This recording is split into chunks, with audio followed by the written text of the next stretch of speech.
AP రాజధాని పోలవరం నిర్మాణంకు ఉపయోగించాలని నారాయణరావు అనే వృద్ధుడు చంద్రబాబుకు 10,000 రూపాయల చెక్ను అందించాడు. వృద్ధుని సాయానికి ముగ్ధుడైన చంద్రబాబు ఆయన ప్రశంసించారు. ఆయన కాళ్లకు మొక్కారు. నారాయణరావు అందరికీ స్ఫూర్తిగా నిలిచారంటూ అభినందించారు.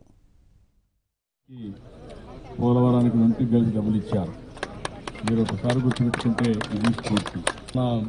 ఆ రోజు కాటన్ గారు ఈరోజు మనం చూస్తే ధవళేశ్వరం బ్యారేజీ కట్టాడు, ఆయనకి పిండం పెడుతున్నాడు.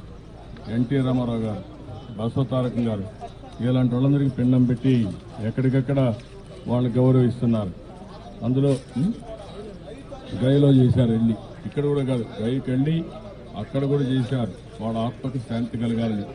అది ఇలాంటి వ్యక్తుల యొక్క స్ఫూర్తి. నేను నారాయణరావు గారిని మనస్ఫూర్తిగా అభినందిస్తూ ఆయన ఎందుకంటే ఒక బ్రహ్మాండమైన స్ఫూర్తి. తప్పకుండా